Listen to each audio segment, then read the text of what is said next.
आज के लेक्चर में हम डिस्कस करेंगे सिंगल लेयर परसेप्ट्रॉन्स क्या होते हैं, मल्टी लेयर नेटवर्क क्या होता है। हम उसकी कुछ एग्जांपल्स देखेंगे और हम ये देखेंगे कि मल्टी लेयर परसेप्ट्रॉन की ट्रेनिंग कैसे होती है। जो परसेप्ट्रॉन है ये बेसिकली ये एक ये मिमिक करता है हमारे ब्रेन के अंदर जो न्यूरॉन्स होते हैं उनकी वर्किंग को। हमारे ब्रेन में जो न्यूरॉन्स होते हैं उनके पास कुछ इनपुट आता है थ्रू साइनेप्सेस एंड एक्सिम्स, और उस इनपुट को वो प्रोसेस करके कुछ आउटपुट जनरेट करता है in form of electric signals, और ये वाले सिग्नल्स नेक्स्ट न्यूरॉन के लिए एज इनपुट यूज होते हैं। इसी बेस पे जो है वो परसेप्ट्रॉन नेटवर्क भी काम करता है कि परसेप्ट्रॉन के पास कुछ इनपुट्स आते हैं, उसके ऊपर कोई प्रोसेसिंग परफॉर्म करता है, उसके बाद जो आउटपुट होता है वो परसेप्ट्रॉन जो है वो नेक्स्ट परसेप्ट्रॉन को ट्रांसफर कर देता है। तो एक परसेप्ट्रॉन का आउटपुट दूसरे परसेप्ट्रॉन के इनपुट के तौर पे यूज होता है। परसेप्ट्रॉन का अगर हम बेसिक स्ट्रक्चर देखें तो वो इस तरह से है कि उसको कुछ हम इन पे एक इनपुट वेक्टर उसको एज इनपुट सेंड करते हैं, जिसमें हर इनपुट के अगेंस्ट उसका एक एसोसिएटेड वेट होता है जो उससे मल्टीप्लाई होता है, एंड पे हम इसकी समेशन ले लेते हैं। यहाँ पे हमारे पास डब्ल्यू नॉट वेट होता है जो आपकी थ्रेश होल्ड वैल्यू और आउटपुट को अफेक्ट करता है, जो कि किसी इनपुट के साथ मल्टीप्लाई नहीं होता। तो इस इक्वेशन को सिंप्लीफाई करने के लिए हमने इसके साथ जो एक्स की वैल्यू है वो हमेशा हम 1 रखते हैं, जिसको हम 22 भी बोलते हैं। जब ये समेशन का आंसर आ जाता है तो उसकी वैल्यू थ्रेशोल्ड वैल्यू से कंपेयर की जाती है। जिस तरह इस केस में थ्रेशोल्ड वैल्यू जो है वो 0 है। अगर थ्रेशोल्ड वैल्यू से जो रिजल्ट है वो ग्रेटर है तो हम उसको 1 कंसिडर करेंगे, अदरवाइज हम उसको कंसिडर करेंगे कि इसकी वैल्यू जो है वो नेगेटिव है। परसेप्ट्रॉन्स के थ्रू हम लोग एंड और नॉट लॉजिकल गेट भी रिप्रेजेंट कर सकते हैं, इनके फंक्शंस बना सकते हैं बाय यूजिंग परसेप्ट्रॉन, जिसमें हम 1 को कंसिडर करते हैं एज ट्रू और -1 को कंसिडर करते हैं एज फॉल्स, जिसको हम 0 भी ले सकते हैं। बट क्योंकि यहाँ पे हमारी थ्रेशोल्ड वैल्यू 0 है तो हमने दूसरी क्लास को जो है जो फॉल्स क्लास है उसको कंसिडर कर दिया एज -1। जो परसेप्ट्रॉन है इसके जो वेट्स होते हैं ये हमें इस हाइपर प्लेन में जो पॉइंट्स हैं यानी कि हमारे जो इनपुट्स हैं वो हमें एक डिसीजन बाउंड्री परसेप्ट्रॉन प्रोवाइड कर देता है थ्रू इट्स वेट्स के।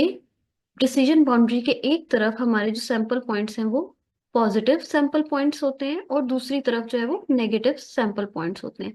जब हम परसेप्ट्रॉन की ट्रेनिंग करवा देते हैं अच्छी तरह से तो वो इस पूरे हाइपर प्लेन में हमें किस तरह की डिसीजन बाउंड्री देता है जो कि बहुत ऑप्टिमल होती है, और ये डिसीजन बाउंड्री इजीली बता देती है कि इसके एक तरफ पॉजिटिव साइन इनपुट है और एक तरफ वो वाले इनपुट है जो नेगेटिव है। तो ट्रेनिंग करके हमारा मकसद ये होता है कि ये वाली जो लाइन है ये बिल्कुल ऑप्टिमल हो। ये लाइन हमारे पास किसी दूसरी तरह से ना, फॉर एग्जांपल ये लाइन हमारे पास अगर इस तरह से होती तो ये वाली जो रेड लाइन है ये हमारे पास करेक्ट डिसीजन बाउंड्री नहीं है, क्योंकि इसके इस तरफ तो नेगेटिव साइन आ रहे हैं, सारे नेगेटिव पॉइंट्स हैं, मगर इसकी दूसरी तरफ नेगेटिव और पॉजिटिव दोनों पॉइंट्स आ रहे हैं। तो हमारा मकसद यही होता है कि हम परसेप्ट्रॉन को ट्रेन करें और ये वाली जो लाइन है ये हमारे पास बिल्कुल करेक्ट आए, जैसे कि यहाँ पर ये वाली लाइन हमारे पास आ रही है उसकी ट्रेनिंग के बाद, जो बिल्कुल सही क्लासिफिकेशन कर रही है पॉजिटिव और नेगेटिव इनपुट्स में। अब अगर हम यहाँ पर ये वाले एग्जांपल देखते हैं तो यहाँ पर हमारे पास हाइपर प्लेन के इधर और इस कॉर्नर में हमारे पास नेगेटिव पॉइंट्स हैं और इधर पॉजिटिव पॉइंट्स हैं। तो अगर हम देखें तो हम अगर डिसीजन बाउंड्री को इस तरह से बनाए और हमारे परसेप्ट्रॉन की ट्रेनिंग इस तरह से हो तो ये हमारे पास जो क्लासिफिकेशन है ये ठीक नहीं होगी, क्योंकि इस तरफ तो हमारे पास नेगेटिव साइंस आ गए हैं मगर दूसरी तरफ हमारे पास पॉजिटिव और साथ साथ नेगेटिव पॉइंट्स भी हैं। तो इट मीन्स कि ठीक तरह से क्लासीफाई नहीं कर रहा। और अगर मैं इस लाइन को इधर इस तरह से ड्रॉ करूं तो तब भी मेरे पास सेम ही इश्यू आ रहा है। तो मुझे इट मीन्स कि इसको इस तरह की कोई डिसीजन बाउंड्री चाहिए होगी जो इसको प्रॉपरली ठीक तरह से डिवाइड करे। तो इट मीन्स कि यहाँ पर एक डिसीजन बाउंड्री से तो मेरी क्लासिफिकेशन ठीक नहीं होगी, I need to decision boundaries here. अब यहाँ पे अगर ये दो बाउंड्रीज बन गई हैं तो ये इसको ठीक तरह से डिवाइड कर रहा है कि इस डिसीजन बाउंड्री के इस तरफ नेगेटिव है और इधर पॉजिटिव है, और सिमिलरली ये दूसरी डिसीजन बाउंड्री के ऊपर जो है वो पॉजिटिव इनपुट है और दूसरी तरफ नेगेटिव इनपुट है। तो जब मुझे दो डिसीजन बाउंड्रीज चाहिए तो इट मीन्स के मुझे प्रिसेप्ट्रॉन्स भी एक से ज्यादा चाहिए होंगे।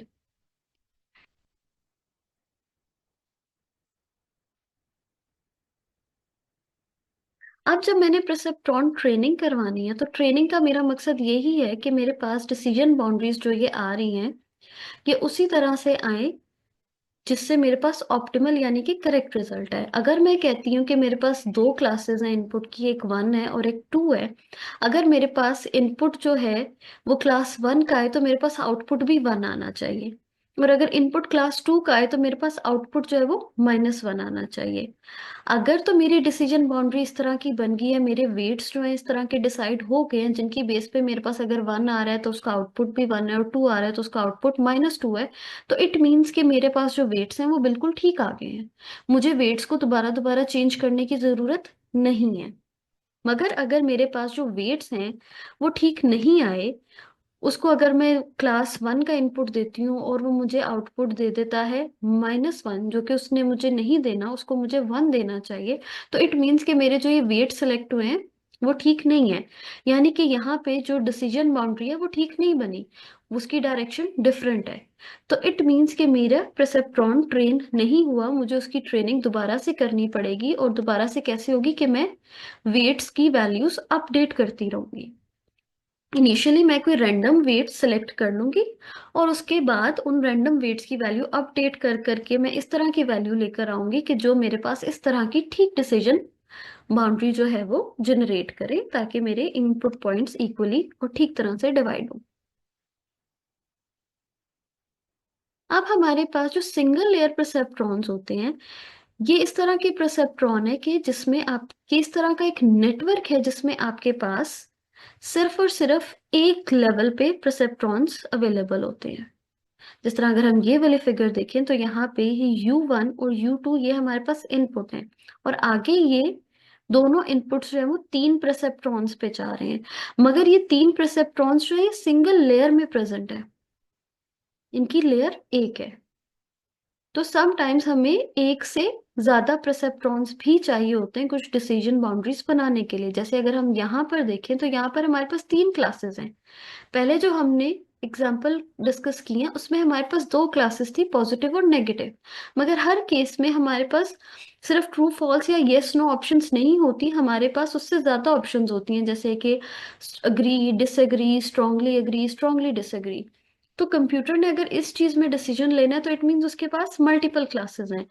जिस तरह यहाँ पे मेरे पास क्लास C1, C2 और C3 है, तो यहाँ पर सिंगल परसेप्ट्रॉन जो है वो मेरे लिए एक ऑप्टिमल डिसीजन बाउंड्री नहीं बना सकता। यहाँ पे मुझे 3 डिसीजन बाउंड्रीज चाहिए थी, तो इसी वजह से मैंने यहाँ पे 3 परसेप्ट्रॉन्स जो है वो यूज किए हैं, मगर ये तीनों परसेप्ट्रॉन्स जो है वो एक ही लेयर में है, इनकी लेयर डिफरेंट नहीं है। नेक्स्ट हम डिस्कस करते हैं मल्टी लेयर नेटवर्क्स। जो मल्टी लेयर नेटवर्क्स होता है इसमें हमारे पास मल्टीपल परसेप्ट्रॉन्स होते हैं और उनकी लेयर्स जो हैं वो डिफरेंट होती हैं। अगर हम ये पिछली एग्जांपल देखें तो यहाँ पर ये एक ही लेयर है, तो ये सिंगल लेयर परसेप्ट्रॉन्स है, और अगर हम ये वाला फिगर देखें तो यहाँ पे हमारे पास मल्टीपल लेयर्स आ गई हैं। ये लेयर 1 है, ये लेयर 2 है एंड ये लेयर 3 है। जो सिंगल लेयर परसेप्ट्रॉन्स होते हैं उनमें कोई भी हिडन लेयर नहीं होती, एक इनपुट लेयर होती है और एक आउटपुट लेयर होती है।